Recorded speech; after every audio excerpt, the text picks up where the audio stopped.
você. A TV do Correio da Manhã.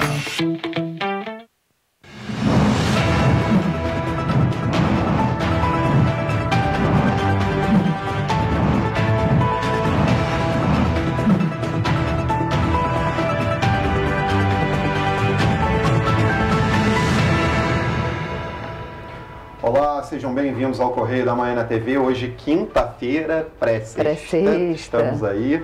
Chegamos com muita informação. Olá, Roberta. Olá, Jorge. Olá para você que está em casa. Muito bom receber você aqui no nosso telejornal. Seja muito bem-vindo. E lembrando que você pode mandar sua sugestão de matéria, sua denúncia para os nossos novos canais de comunicação. Então tá aí na sua tela o nosso e-mail tvccorreiodamanhã@gmail.com e também temos o telefone de WhatsApp, que é o 24, o DDD 993234567. Facinho, hein? Facinho.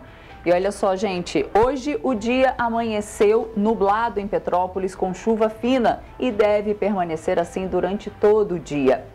Temos aí imagens, essas imagens foram feitas hoje de manhã cedinho em Petrópolis, o tempo bem fechado, bem nublado e garoando. Vamos então às notícias desta quinta-feira, dia 10 de janeiro. Inscrições para o SISU serão abertas no dia 15 de fevereiro.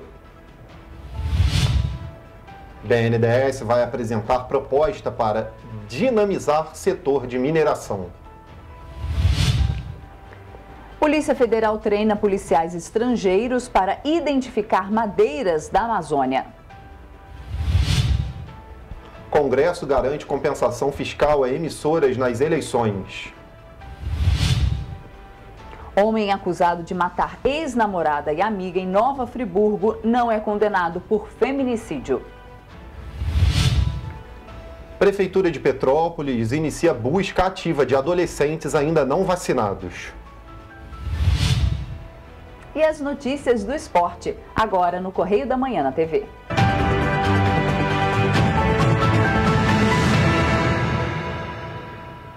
Começamos essa edição, como sempre, com a leitura do nosso jornal, o Correio da Manhã. Lembrando que você pode acessar o nosso site jornalcorreiodamanhã.com.br para ter acesso aí a todas as notícias da semana e as de hoje, né, de quinta-feira. Vamos aos destaques da nossa primeira página. Exatamente, começamos aí com o destaque da página 3 da coluna do Magna Vita. Jantar surpresa restabelece o olho no olho entre Castro e Siciliano. Supremo valida federações partidárias com prazo de formação até 31 de maio. Outro destaque da primeira página: Rio de Janeiro está próximo a entrar no novo regime de recuperação fiscal. E ainda, a Anvisa fará consulta pública sobre revisão de regulamentos. Isso, então vamos agora para a página 2, a nossa página de editorial? Isso aí, vamos ao nosso primeiro editorial, né? Ninguém é filho da rua. É inacreditável que uma matéria jornalística tente criminalizar o fato de ser filho de A ou B ou ainda C. Para alguns jornalistas, a política tem sua filiação. São todos filhos da luta, só para não usar o P. Nas empresas jornalísticas, a descendência não é ofensiva. Cada filho tem orgulho do pai e mãe que possui. São vínculos que ultrapassam a racionalidade pela carga de amor que carregam. Não há amor mais incondicional do que o amor de um pai ou mãe pelo seu filho, que só descobrirá isso quando exercer a paternidade. A matéria publicada em O Globo, que associa os apoios de filhos de políticos famosos ao governador do Rio em tom pejorativo, é uma daquelas que devemos guardar para mostrar em palestras o contorcionismo da mídia para criminalizar a política. Filhos de jornalistas e que são criados em ambientes dos pais são muitas vezes jornalistas melhores, porque possuem um legado a defender. Ter uma nova geração que usa o sobrenome que herdou na vida política é um fator global na política mundial. Olhem para a América do Norte e vejam quem manda no Canadá. E o editorial continua. Olhem para a história dos Estados Unidos e vejam os Bush. Aqui no Rio, todos afirmam que Clarice e Vladimir são edições melhoradas. Ela do pai e ele da mãe. Marco Antônio Cabral emocionou a todos pelo amor ao pai preso e por desabafo feito em campanha. A filha do Cunha já concorreu, perdeu e sofre com preconceito. Rafael Pisciani sofreu com drama pessoal e hoje é um nome amado. Da mesma forma que existem jornais que estão na mesma família há várias gerações, como Ais Marinho, os Mesquitas e Frias, existe este mesmo ciclo na política. Muitos integrantes de novas gerações correm da vida pública exatamente pelo massacre que viram seus pais e avós sofrerem da condenação midiática. Preconceitos como o desta matéria, que criminaliza não só a política, como os sobrenomes ser rechaçados com veemência. Ser filho não é pecado, da mesma forma que ser pai ou mãe também não é. Vejam o drama que o escritor Sérgio Cabral e Magali sofreram com os malfeitos do filho. Precisamos respeitar a individualidade e evitar que o preconceito migre para o bom jornalismo. E temos ainda um segundo editorial, não é isso? Exatamente. O segundo editorial diz assim: a internet não é terra de ninguém. A internet, junto às redes sociais, foi uma das invenções mais consolidadas da nossa atualidade. Porém, ao mesmo tempo em que ela é uma ótima ferramenta para distração, informação e trabalho, ela também é uma grande vilã quando não se sabe utilizá-la de maneira correta. Então, verdade, esse segundo editorial você pode conferir na íntegra acessando o nosso jornal. Exatamente. Prosseguimos agora então para a coluna do Magna Vita. Vamos olhar os destaques, né, que tem lá na página 3, né? A primeira nota da coluna do Cláudio Magna Vita. Bolsonaro não causará surpresa se o presidente Jair Bolsonaro vier para a entrega dos helicópteros destinados ao governo do Rio e comprados pelo interventor Braga Neto nesta sexta-feira, dia 11 de fevereiro, ou seja, amanhã. Então não é surpresa aí, então, se ele aparecer pelo Rio de Janeiro. E seguimos aqui, não causará surpresas no meio político se o final deste telequete entre Washington Reis e o governador Cláudio Castro tiver o seguinte desfecho. Um dos reis como candidato a vice-governador é Márcio Pacheco no TCE. Tá aí a foto aí. Esse é um do pinga-fogo aí, 10 de fevereiro de 2022. Esta é uma análise de uma velha raposa da política fluminense que pondera, porém, a arriscada investida de Valceasa, me perdoem, que pode acionar a guilhotina do MP e do Judiciário. Então tá aí mais um fato político dentro da coluna do Magna Vita. Vamos então à nossa foto de destaque na coluna do Cláudio Magna Vita. Então, os secretários Nicola Missioni, da Casa Civil, e Vinícius Fará, do Desenvolvimento Econômico, se reuniram ontem, dia 9, no Guanabara, com o diretor superintendente do Sebrae Rio, Antônio Alvarenga, e o diretor do Sebrae Nacional, Bruno Quick, para tratarem da implementação de projetos voltados a micro e pequenas empresas. Então, está aí a foto da coluna do Cláudio Magna Vita de hoje do jornal. E agora sim, nossa manchete dentro da página do Cláudio Magna Vita, ali, né, dentro da coluna, Olhos nos Olhos, Castro e Siciliano. Um jantar surpresa reuniu na residência do secretário da Casa Civil o diplomático Nicola Missioni, o presidente da Alerj, o deputado André Siciliano e o governador Cláudio Castro. Foi na terça-feira, em clima de bom diálogo. Diante da importância, o momento foi regado com o valoroso português Alma Vivas. Não tinha como reclamar do vinho. Os secretários Rodrigo Abreu e Max Lemmons também estavam presentes. O papo foi descontraído, sem crise no horizonte e muito franco. A ideia é que este encontro ocorra de 15 em 15 dias, para evitar o disse-me-disse na relação do comando da Alerj com a chefia do Guanabara. Endereço cada vez mais importante. Prossegue ainda. O Palácio Laranjeiras, residência oficial, virou o palco das reuniões políticas mais importantes, já aquelas mais reservadas, estilo petit comité, acontecem na residência de Nicola Missioni, na própria Rua das Laranjeiras. Vai acabar tendo paparazzi estacionado na porta do tradicional edifício para registrar quem entra e quem sai. Continuamos ainda. Teve acordo? O motivo do estopim da insatisfação do prefeito Washington Reis pela forma que vem sendo conduzida a vaga no TCE é porque ele fez um pacto com o governador Cláudio Castro para que o assunto fosse resolvido na política, com a LERJ decidindo seu candidato. As coisas, porém, desandaram depois de que um deputado procurou a família Reis para revelar um telefonema do governador pedindo voto para Márcio Pacheco. E ainda continua, Lexotan. O clima de sucessão esquentou quando o candidato dele próprio e dos milhões, segundo ele, espigas de milhos gigantes, Valceasa, soube que estava correndo a notícia da impossibilidade legal dele assumir. O colega Rosenberg Reis foi carimbado como autor da declaração intempestiva. E continua, exordiu. Diante do embate dos deputados Márcio Pacheco e Rosenberg Reis, com Valceasa correndo pesado por fora pela vaga do TSE, não será surpresa se o presidente da LERJ, André Siciliano, demorar a pautar a votação.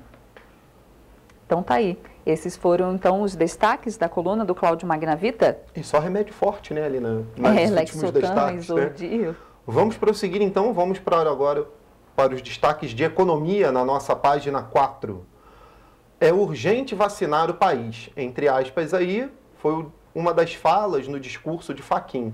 Às vésperas de assumir a presidência do Tribunal Superior Eleitoral e comandar as eleições deste ano no Brasil, o ministro Edson Fachin destacou a importância da participação de mais mulheres no cenário político.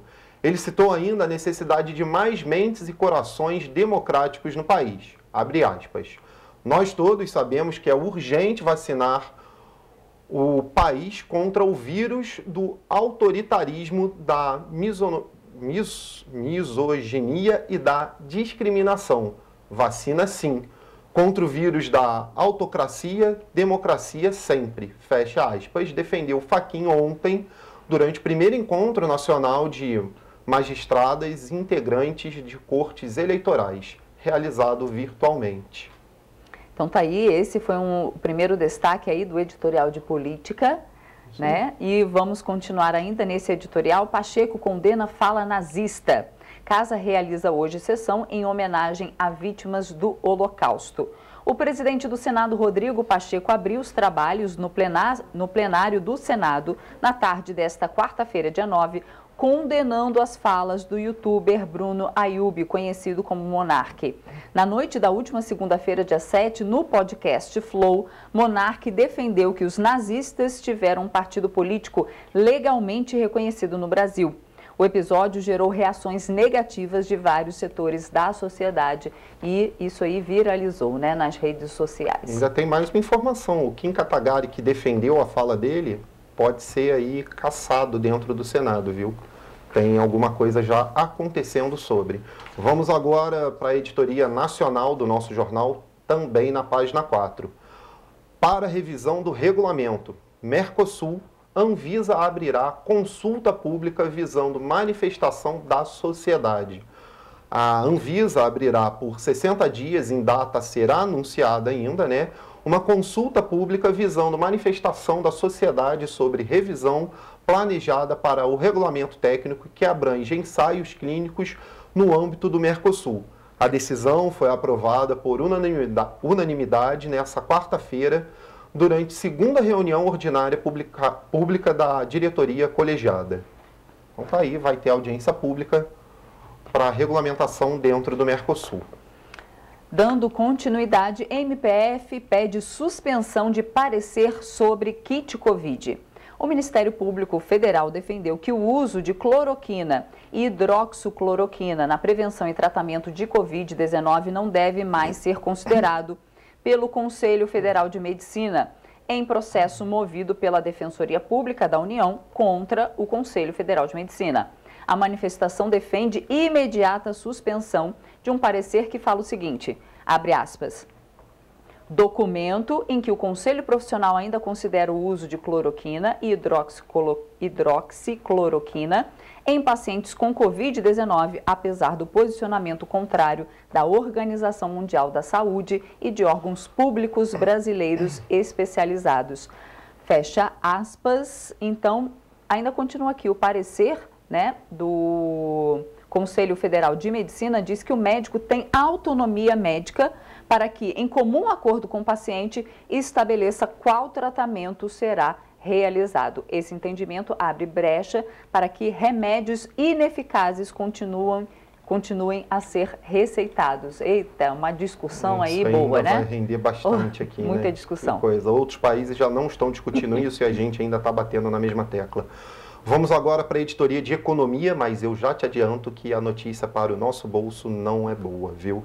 Alta no preço do combustível, disparada da cotação de créditos de carbono, pressiona a gasolina e o diesel. A cotação dos créditos de carbono do setor de combustíveis, conhecidos como CBIOS, disparou nas últimas semanas, jogando mais pressão sobre os preços da gasolina e do diesel no país, já que a compra obrigatória dos títulos tem impacto nos custos das distribuidoras dos produtos. Então, provavelmente teremos aí mais um aumento gradual no preço dos combustíveis.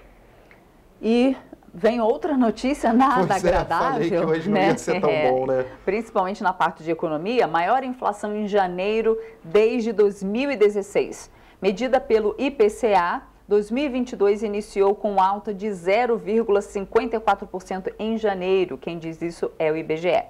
Então vamos lá, vamos dar uma pequena lida aqui. Pressionada por alimentos, a inflação oficial do Brasil, medida pelo Índice Nacional de Preços ao Consumidor Amplo, começou 2022 com alta de 0,54% em janeiro, informou ontem o IBGE.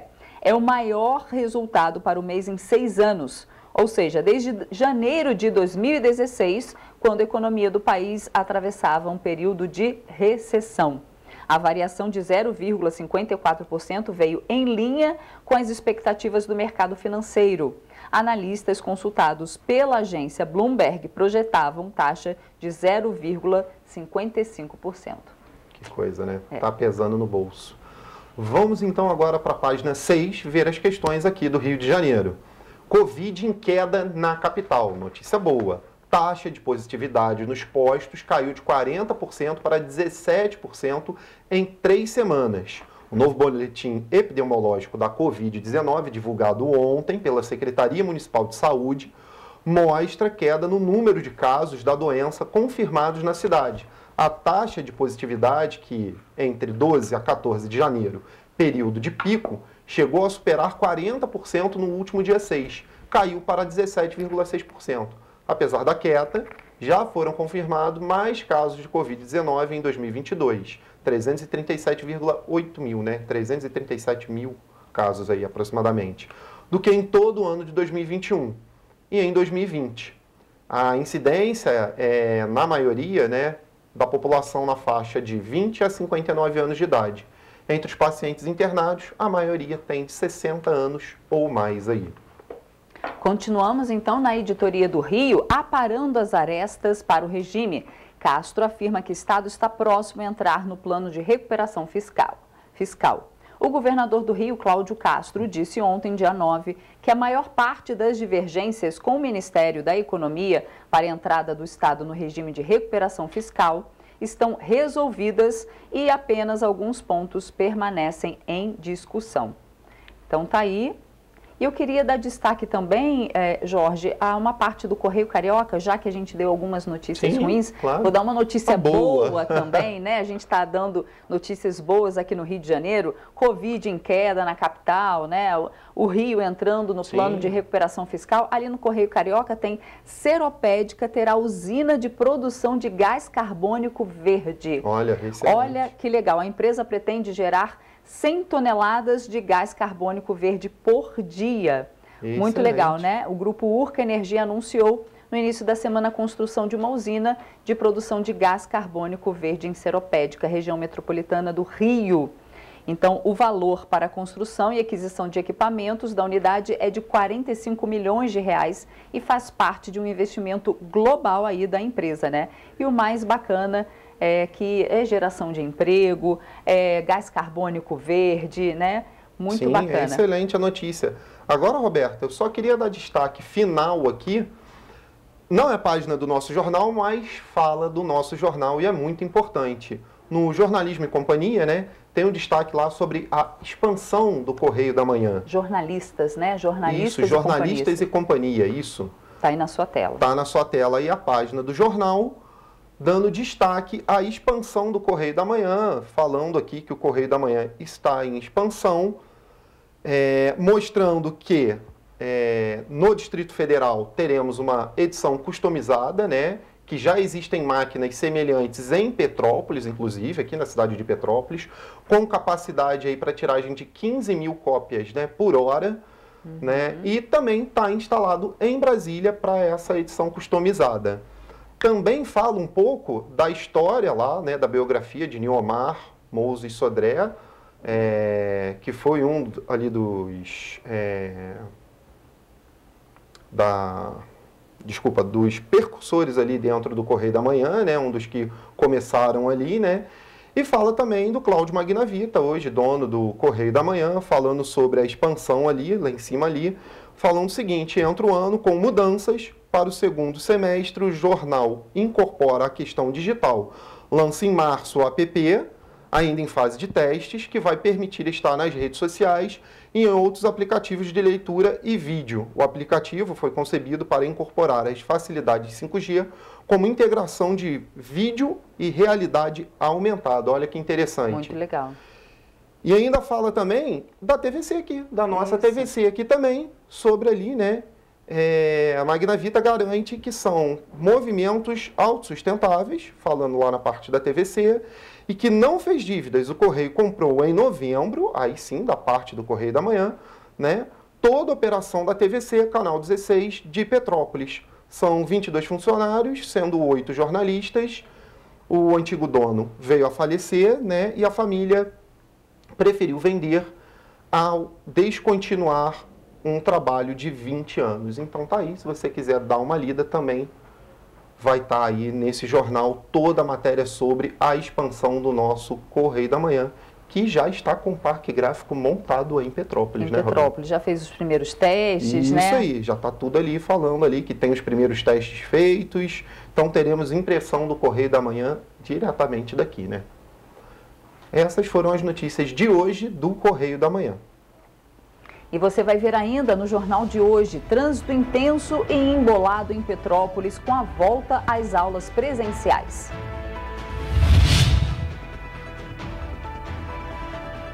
Buracos prejudicam petropolitanos. A situação fica ainda pior em dias de chuva. E você vai ver também depois do intervalo, inscrições para o SISU serão abertas no dia 15 de fevereiro. E o Correio da Manhã volta já.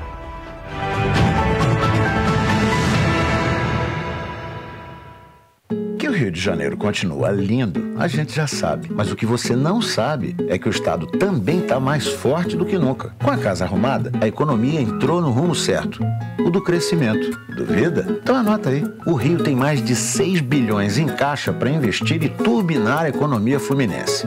O salário dos servidores está em dia e ainda vem aumento por aí, hein? Quer mais? 100% dos empregos perdidos na pandemia já foram recuperados.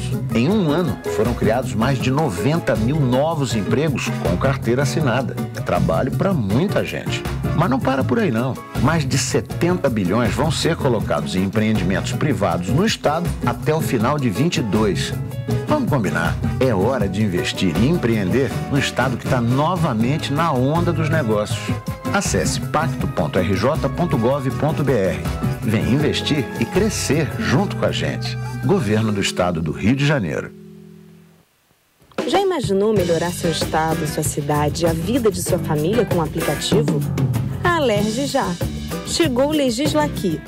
Tudo sobre seus direitos e um canal para você mandar e apoiar ideias que podem virar leis. Tem uma ideia boa? Sugira. Quer saber se é legal? Consulte.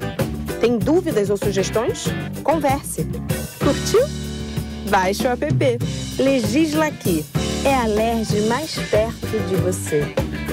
Seus olhos estão preparados para se encantar? Seu coração preparado para sentir? Então você está preparado para viajar pelo estado do Rio de Janeiro. E nós estamos preparados para você. O avanço da vacinação permitiu a retomada do turismo e a abertura de novos postos de trabalho. Estamos seguindo os protocolos para que todos possam se sentir seguros. Prepare-se para o Rio de Janeiro, porque o Rio de Janeiro já está preparado para você. Governo do Estado do Rio de Janeiro. Sem tempo a perder.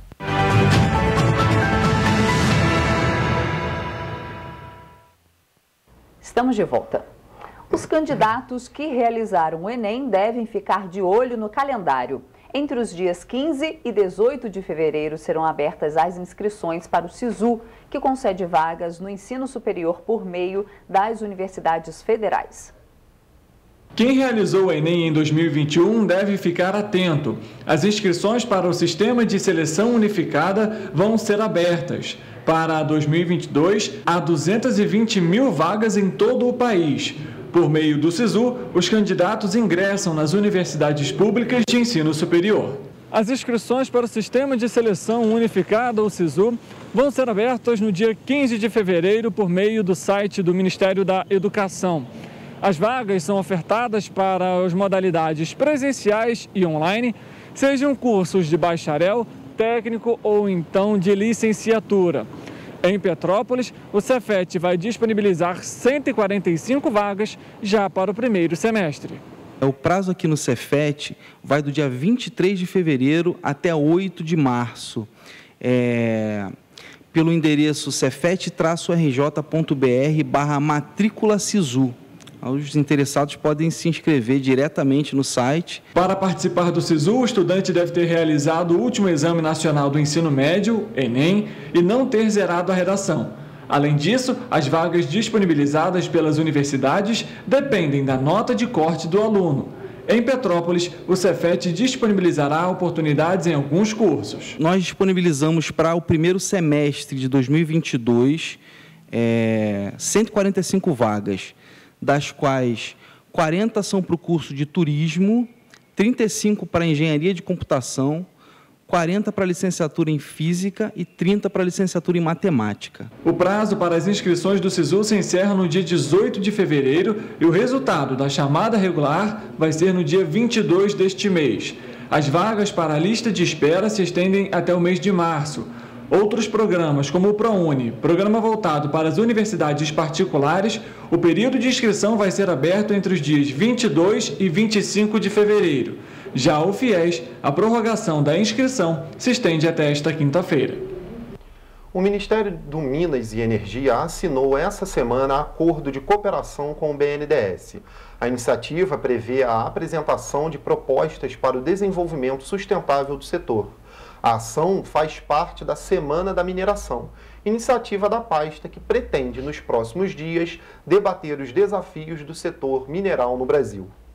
Durante a cerimônia de assinatura, o presidente do BNDES, Gustavo Montezano, disse que até o fim de junho o banco deve divulgar um relatório com propostas nas áreas de financiamento, inovação e sustentabilidade na mineração. Segundo ele, é semelhante ao que o BNDES vem fazendo nos setores de saneamento e gás, com a estruturação de projetos para aumentar os investimentos e o desenvolvimento desses mercados. Para Montezano, o setor é visto com preconceito e é importante atrair investimentos e desenvolver iniciativas que causem impacto ambiental positivo. E a Polícia Federal iniciou na última terça-feira um treinamento com 30 policiais alfandegários de 10 países para ensinar a identificar madeira retirada ilegalmente da Amazônia.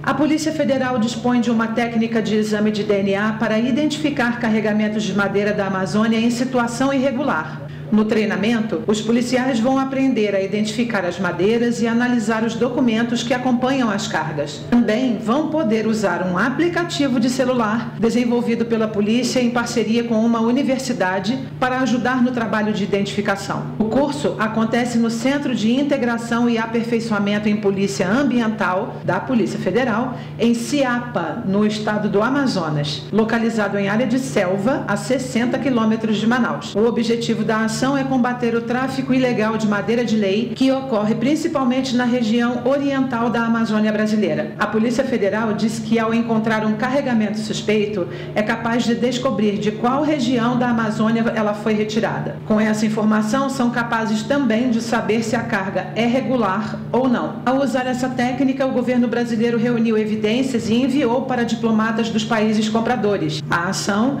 é uma tentativa de diminuir a pressão contra o Brasil. Até o momento, nenhum membro do governo divulgou a lista publicamente. O curso visa treinar policiais estrangeiros na fiscalização de madeira de lei que entra em seus países, para descobrir se elas são regulares ou não. O Congresso Nacional derrubou o veto do presidente Jair Bolsonaro à compensação fiscal para emissoras de rádio e TV em função do retorno da propaganda partidária. Em sessão conjunta, deputados e senadores decidiram retomar a medida extinta em 2017. Segundo o Palácio do Planalto, o trecho foi vetado porque a compensação às emissoras, abre aspas, ofende a constitucionalidade e o interesse público, fecha aspas, por instituir benefício fiscal com consequente renúncia de receita. O projeto de lei que regula a propaganda partidária no rádio e na TV foi sancionado com vetos em janeiro. Extinta desde 2017, a propaganda partidária volta nas eleições deste ano. O instrumento é usado para as legendas divulgarem suas ações e é diferente da propaganda eleitoral divulgada nos horários gratuitos em anos de eleições para apresentarem seus candidatos e suas propostas. E olhem só, jogos importantes marcaram a tarde e a noite desta quarta-feira e quem tem mais detalhes das partidas é o nosso repórter direto da redação, Richard Stolzenburg. Bom dia, Roberta. Muito bom dia para você também, Jorge, a todos que nos acompanham. Foram jogos realmente muito importantes, porque já ficou então definida a final da Supercopa do Brasil do futebol feminino. Após um empate entre Flamengo e Grêmio no tempo regulamentar, as duas equipes foram para os pênaltis e a equipe Grenal saiu melhor na ocasião. 4-3 foi o resultado final.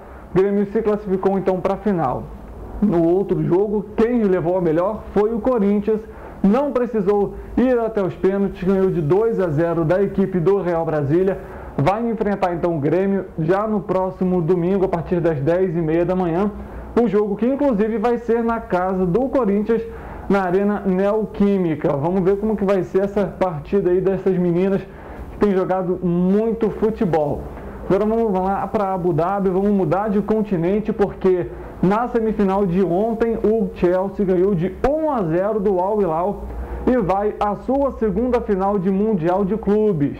Vai enfrentar o Palmeiras no próximo sábado, a partir da 1h30 da tarde.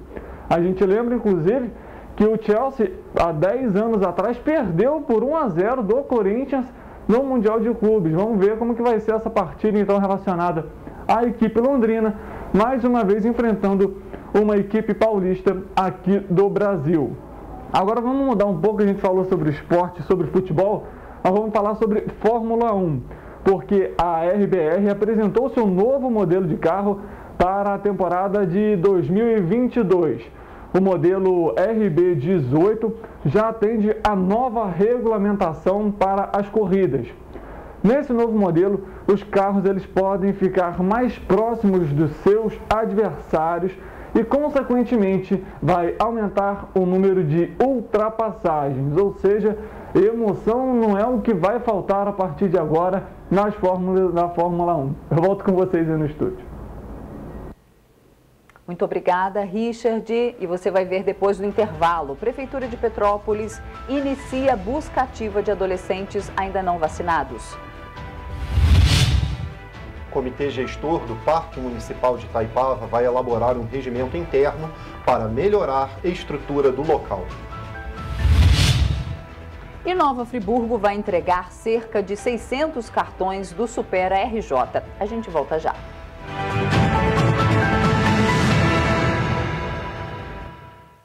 Que o Rio de Janeiro continua lindo, a gente já sabe. Mas o que você não sabe é que o estado também está mais forte do que nunca. Com a casa arrumada, a economia entrou no rumo certo, o do crescimento. Duvida? Então anota aí. O Rio tem mais de 6 bilhões em caixa para investir e turbinar a economia fluminense. O salário dos servidores está em dia e ainda vem aumento por aí, hein? Quer mais? 100% dos empregos perdidos na pandemia já foram recuperados. Em um ano, foram criados mais de 90 mil novos empregos com carteira assinada. É trabalho para muita gente. Mas não para por aí, não. Mais de 70 bilhões vão ser colocados em empreendimentos privados no Estado até o final de 22. Vamos combinar. É hora de investir e empreender no Estado que está novamente na onda dos negócios. Acesse pacto.rj.gov.br. Vem investir e crescer junto com a gente. Governo do Estado do Rio de Janeiro. Já imaginou melhorar seu estado, sua cidade e a vida de sua família com um aplicativo? A Alerj já. Chegou o Legisla Aqui. Tudo sobre seus direitos e um canal para você mandar e apoiar ideias que podem virar leis. Tem uma ideia boa? Sugira. Quer saber se é legal? Consulte. Tem dúvidas ou sugestões? Converse. Curtiu? Baixe o app. Legisla Aqui. É a Alerj mais perto de você. Seus olhos estão preparados para se encantar? Seu coração preparado para sentir? Então você está preparado para viajar pelo estado do Rio de Janeiro. E nós estamos preparados para você. O avanço da vacinação permitiu a retomada do turismo e a abertura de novos postos de trabalho. Estamos seguindo os protocolos para que todos possam se sentir seguros. Prepare-se para o Rio de Janeiro, porque o Rio de Janeiro já está preparado para você. Governo do Estado do Rio de Janeiro. Sem tempo a perder.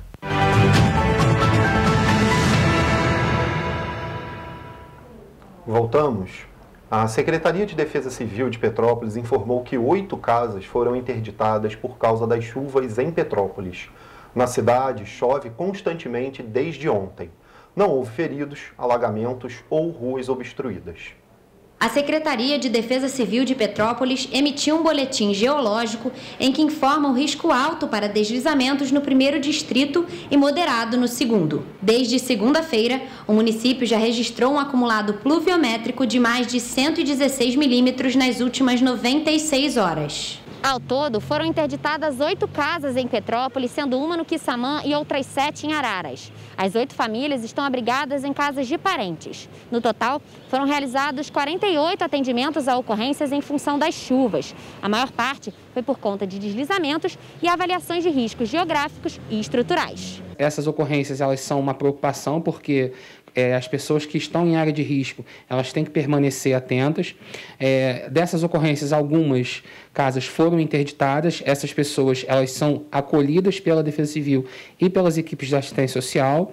Então, é feita uma triagem, se verifica se essas pessoas, elas se deslocam para a casa de parentes ou então se elas optam pelos abrigos da prefeitura. E, a partir daí, é feito todo o monitoramento da assistência social com relação ao desenvolvimento das ocorrências para verificar se as casas permanecerão interditadas ou não.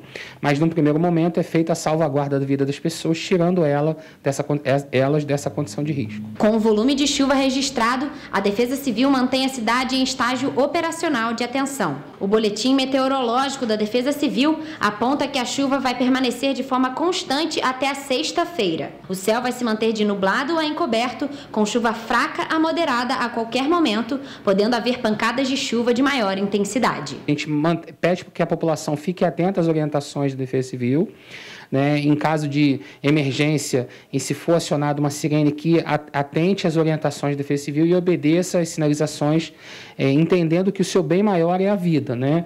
Então, no caso de uma emergência, que se desloque ao ponto de apoio já orientado e que o NUDEC tem um papel muito importante nesse processo. Então, siga as orientações da Defesa Civil.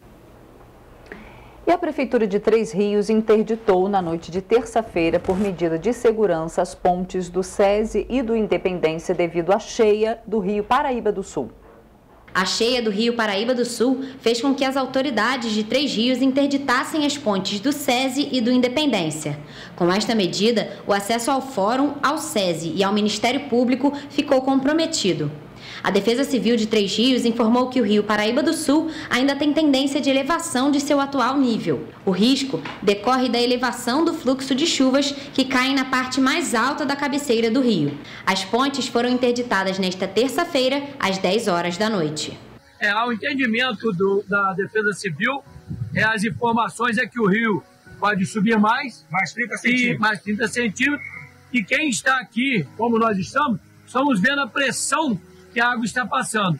Então, por precaução, né, vamos interditar a ponte a partir de 22 horas e vamos monitorar e assim, se tivermos uma segurança total, a gente libera a ponte novamente. A interdição é por tempo indeterminado. Segundo a Prefeitura de Três Rios, quando o nível do rio diminuir e a água deixar de ter atrito com as estruturas das pontes, será realizada uma nova inspeção para avaliar a possibilidade de liberação. A Defesa Civil informou que monitora também outras duas pontes, a do bairro Cantagalo e a do bairro Ponte das Garças, que por enquanto seguem liberadas.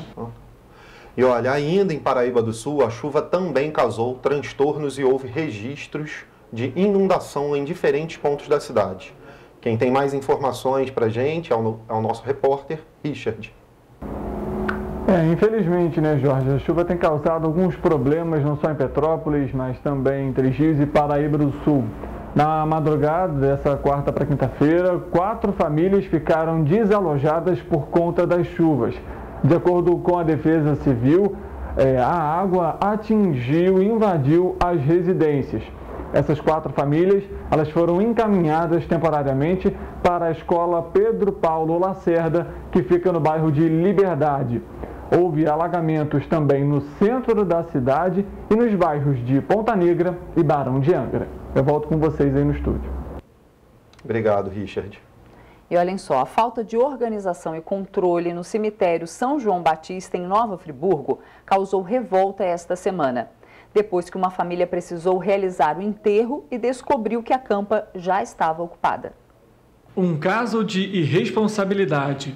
A falta de controle no cemitério São João Batista, em Nova Friburgo, deixou Rodrigo Coutinho dos Reis indignado. Quando foi realizar o sepultamento da mãe, que faleceu na última terça-feira, descobriu algo estranho. O motivo? A campa da família foi usada por outras pessoas. Por conta do problema, Rodrigo divulgou um vídeo em suas redes sociais. Galera, estou em frente ao cemitério municipal São João Batista, em Nova Friburgo, que é a secretaria, e não estou conseguindo enterrar minha mãe. Enterrar alguém na sepultura da minha mãe, o sistema não é automatizado, ninguém sabe quem é. Após realizar o translado para Nova Friburgo, a família demorou a realizar o sepultamento. O controle e arquivamento dos documentos ainda são feitos à mão no cemitério, método que resulta muitas das vezes no desencontro de informações. De acordo com Rodrigo, a utilização da campa era feita sem a documentação necessária que comprovasse a titularidade do local. Eu não queria estar gravando esse vídeo, mas tem mais um capítulo da história do enterro da minha mãe. O enterro estava marcado para as 16 horas. O enterro estava acontecendo normalmente, até que a funcionária, mesmo que atendeu a gente de manhã, vocês devem ter acompanhado no outro vídeo, sacou o celular e começou a filmar o enterro da minha mãe. Rodrigo ainda relatou em outro vídeo divulgado em suas redes sociais a sua indignação. Além da realização dos enterros, havia um pedido de demolição da campa. Ela falou que tinha uma ordem de demolição, eu também não entendi muito bem, que a outra pessoa tinha autorizado demolir a campa. É uma falta de respeito, porque eu estava enterrando a minha mãe, uma mulher que viveu 76 anos, trabalhou a vida inteira para criar eu e a minha irmã. Tem uma história na educação de Nova Friburgo, entendeu? Lecionou a vida inteira em vários colégios da Miojaic, o Dom Pedro, Colégio Canadá, entendeu? Então, eu acho que faltou um pouquinho de trato, um pouquinho de carinho nessa situação aí. E olhem só, a Prefeitura de Nova Friburgo não se pronunciou sobre o caso. E olha, Rodrigo Marotti, que assassinou a ex-namorada e uma amiga dela em 2019 na cidade de Nova Friburgo, foi condenado na terça-feira a 19 anos e 4 meses de prisão por incêndio qualificado agravado pela morte das 2 mulheres. As famílias das vítimas ficaram indignadas com o resultado do julgamento, que durou cerca de 12 horas. Durante as investigações, a Polícia Civil descobriu que Rodrigo Marotti havia discutido com a ex-namorada Alessandra Vaz. por conta de um negócio que eles tinham em conjunto.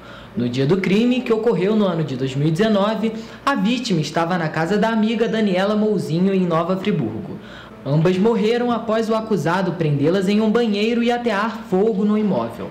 As duas tiveram queimaduras graves, chegaram a ser socorridas, mas morreram dias depois. Rodrigo foi preso no dia seguinte ao crime. Diante da barbárie, as famílias das vítimas acreditaram que ele fosse ser julgado por feminicídio, o que não ocorreu.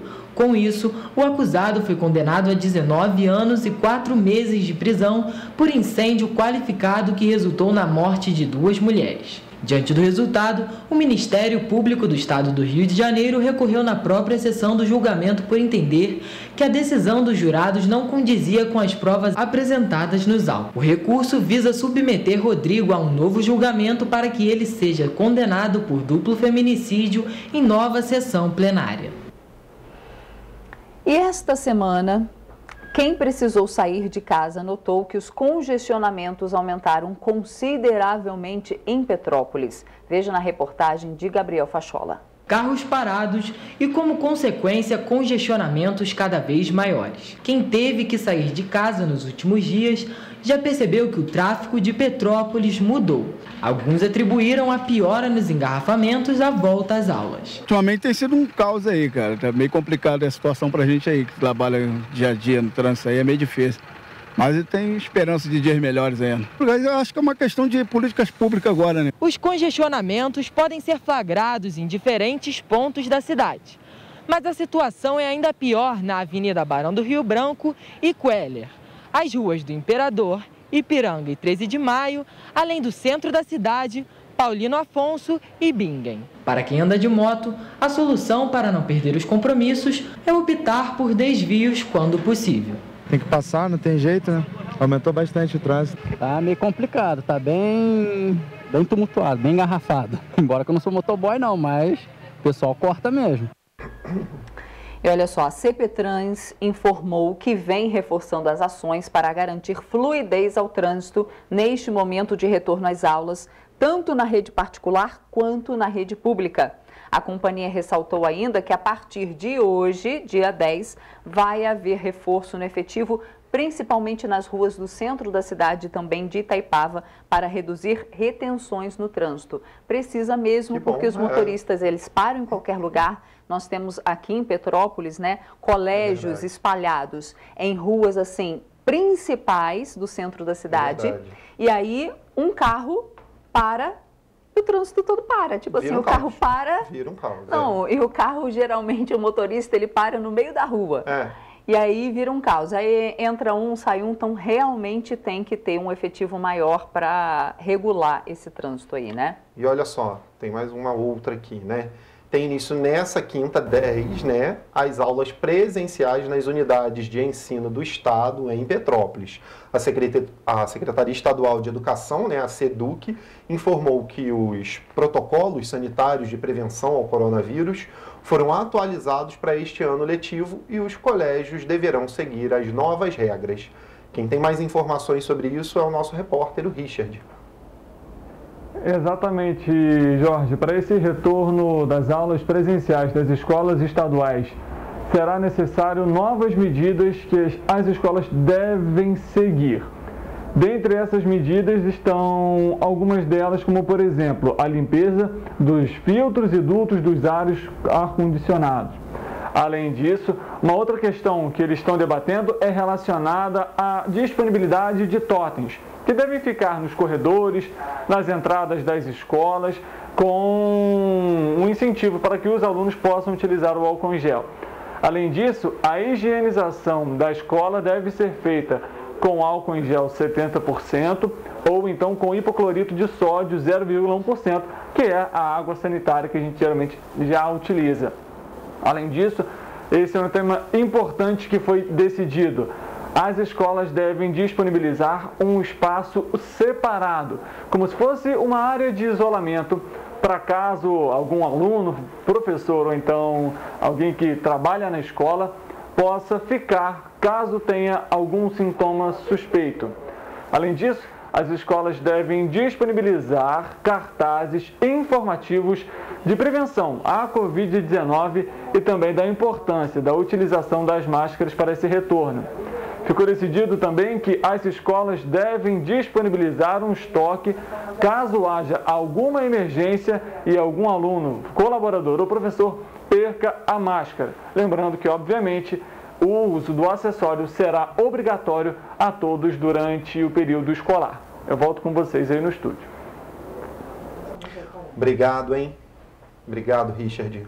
E olha, ainda falando sobre educação, nessa última terça-feira, 79 escolas da rede municipal de ensino de Teresópolis voltaram às aulas em formato presencial, depois de um longo tempo de aulas no sistema remoto e híbrido por causa da pandemia.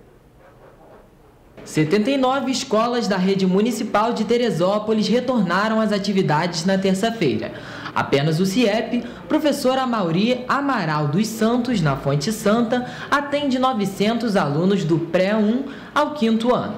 E para receber tantas crianças em segurança e com a adoção de todos os protocolos de saúde contra a Covid-19, foi necessário se preparar. O processo começou há uma semana que antecedeu as aulas. Além disso, os alunos foram divididos em semanas A e B para que o distanciamento recomendado seja cumprido. O uso de máscara é obrigatório durante toda a aula, além da disponibilização de álcool em gel e tapetes sanitizantes. Agora, os teresopolitanos aguardam o retorno das 17 escolas municipais de tempo integral, previsto para a próxima segunda-feira, 14 de fevereiro. 77% dos mais de 23.400 adolescentes com idade entre 12 e 17 anos já receberam a primeira dose da vacina contra a Covid-19 em Petrópolis. A expectativa é que para a aplicação da segunda dose, que atinge a marca dos 68,1%, a adesão siga o mesmo ritmo. Nesse momento, a Secretaria de Saúde realiza uma busca ativa para identificar a parcela desse público que ainda não compareceu aos postos de imunização para receber a segunda dose. A Prefeitura de Petrópolis iniciou a imunização para adolescentes com idade entre 12 e 17 anos em setembro do ano passado. E até o dia 5 de fevereiro, quando foi realizada a última atualização pela Coordenadoria de Vigilância Epidemiológica, 18.241 adolescentes tinham recebido a primeira dose da vacina. Destes, 15.974 já retornaram para a segunda aplicação. A busca ativa já está sendo realizada através das agentes comunitárias de saúde dos 47 PSFs que funcionam no município e também vai ser desenvolvida nas escolas após a retomada das aulas. E agora vamos voltar a falar com o Richard, que tem informações sobre o Supera RJ em Nova Friburgo. Richard. Exatamente, Roberta. A Secretaria de Assistência Social vai dar continuidade à entrega dos cartões Supera RJ. Serão mais de 600 cartões que serão distribuídos aos beneficiários. A gente lembra que o cartão Supera RJ ele faz parte daquele auxílio emergencial criado pelo governo do estado do Rio. A retirada do cartão deve ser feita através do CRAS no centro da cidade, que fica na rua Mackin Nível. Além disso, caso algum beneficiário tenha alguma dúvida ou então querem saber o horário de atendimento, se precisa levar alguma documentação, pode acionar os telefones DDD 22 2522 7274 ou então pelo 99891 9861. Vou repetir, fica mais fácil. 99891 9861. Eu volto com vocês. Você tem uma notícia agora que acaba de acontecer na BR-040. Isso aí, chegou agora aqui pelo nosso WhatsApp. Eu vou dar a notícia para vocês. Nós temos um vídeo de um acidente na BR-040. A BR-040 tem retenções entre o quilômetro 119, na Vila São Luís, em Duque de Caxias, e o quilômetro 125, na saída para a Avenida Brasil, devido ao fluxo intenso de veículos. Em Itaipava, pista sentido Rio, operando parcialmente em decorrência do tombamento de uma carreta que transportava alumínio, ocorrido há pouco no quilômetro 59. Motorista em atendimento pela equipe médica, sem retenção ainda no local. chove em toda a rodovia, então motorista, reduza a velocidade aí e evite os acidentes. Nós temos o vídeo da carreta tombada já ou não? Temos, né? Olha isso, foi enviado por um telespectador, o nosso vídeo. Isso, adianta um pouquinho, por favor, aí, ó, ali, ó, a carreta tombada lá no quilômetro 59. Então, tomar cuidado, né, Roberta? Porque as pistas estão bem molhadas, tem que ser atento agora na BR-040. E tem congestionamento, né? Então, para você que está sentindo, né, que vai descer, que vai pegar a BR-040, atenção, porque tem retenção. Continuamos então, Teresópolis e o trade de turismo se despede de Carivaldo Pires, da Fazenda Geneve. Nos idos dos anos 90, Teresópolis vivia um intenso turismo de veraneio e surgiam mais hotéis fazenda.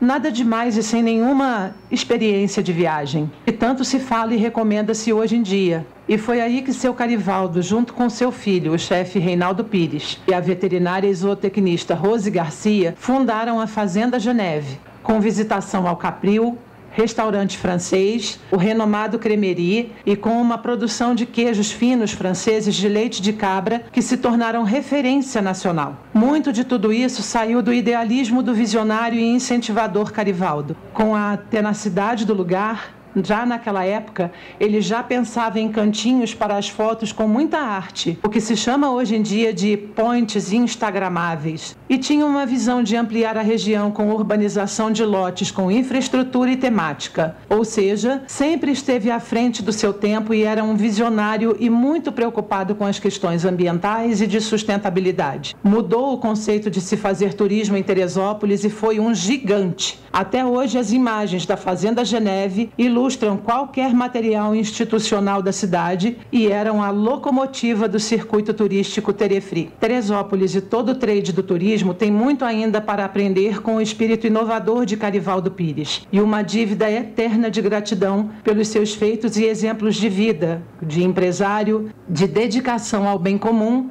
e de homem de família.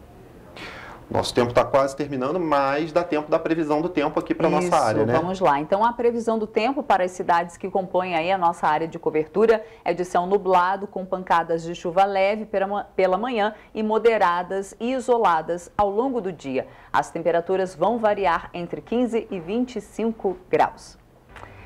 E lembramos que você pode entrar em contato com a gente, né, pelos nossos novos meios de comunicação. Nosso e-mail já está aí na sua tela e também tem o WhatsApp, que é o 249-9323-4567.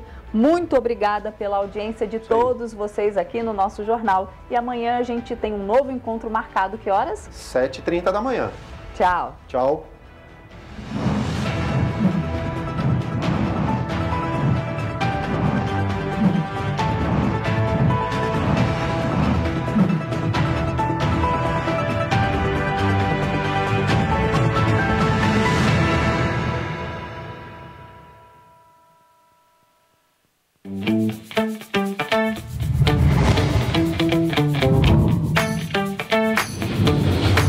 TVC, a TV do Correio da Manhã.